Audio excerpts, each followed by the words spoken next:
George Siaga, a walking reservoir of cultural content, a creator of opportunities, facilitating cultural and creative offerings to both common and exotic palates, unearthing and developing latent talents, promoting and preserving our national identity. Love you, Eddie, Eddie, love you. We love you. Love you, Eddie, Eddie, love you. Papa Eddie. Love you, Eddie, Eddie, love you. Papa Eddie. Love you, We love Eddie, you. Eddie, love you. Papa Eddie. He leaves us as vanguards of social and cultural development to continue the preservation of cultural heritage. We see ya, Eddie. Look to the north, we see ya. Look to the south, You're dead. east and west. You are forever present. Until the philosophy which old one race superior and another. The Little Theatre in Kingston was recently the meeting place for an audience who, despite the challenging reality of death, brought memories, gifts, and talents to honor one man, one ineffaceable man. In this week's edition of the Arts Page, we serenade you with highlights of the recently held Arts in Tribute for former Prime Minister of Jamaica, the Most Honorable Edward Philip George Siaga. Feet of Gratitude danced to tuneful songs. Hey, what we need is love to guide and protect us on. Talented musicians and melodious voices sang songs of solace, and words of gratitude were expressed from representatives of various institutions. I was at heart as a trainee when Mr. Siaga opened the Ebony Park Academy for Agricultural Skills. I was knee-deep in mud with my fellow trainees, and he joined us, getting the place clean and ready for the official opening. This was the Prime Minister of Jamaica, working side by side with us young people in the mud. Such was the measure of the man.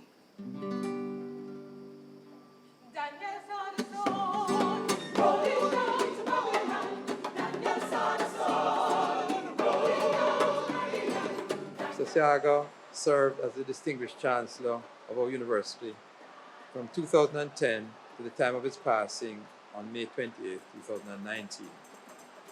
During this period, he was a major source of inspiration and a guide to the leadership of the university.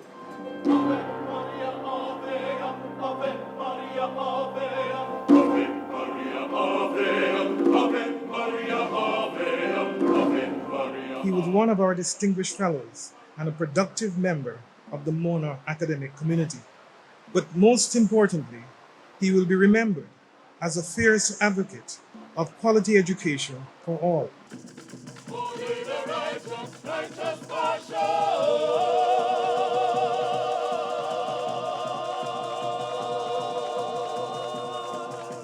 Edward Philip George Siaga recognized the beginning of that cultural explosion, which had in many areas of Jamaica already started, but had not yet found full expression in formal dance.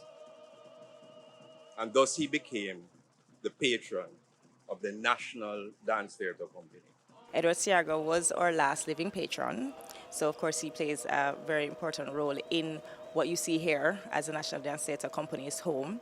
He was also very instrumental in a piece that was choreographed by the late Professor Rex Nettleford. It was titled Pocomania. He was the key person who actually took the company to various places on field trips so that they could actually delve into the authentic Pocomanian rituals that existed in the country at the time.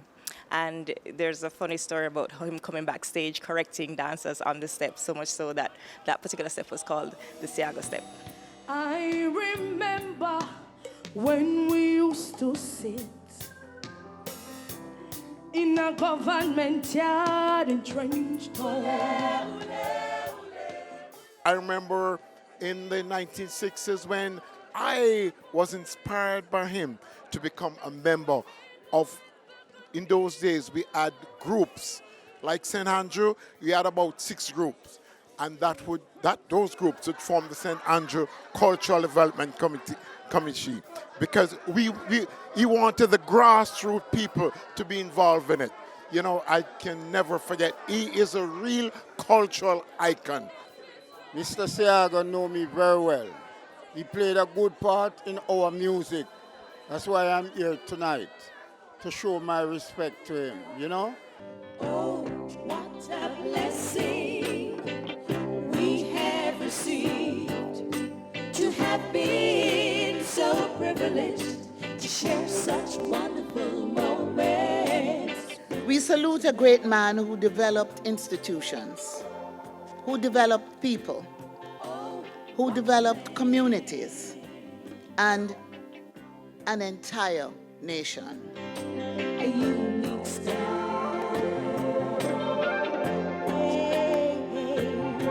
So much like a child.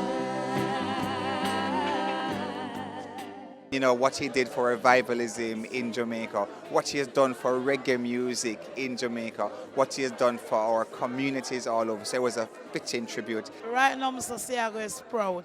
He's smiling wherever his glory and his maker. Legend.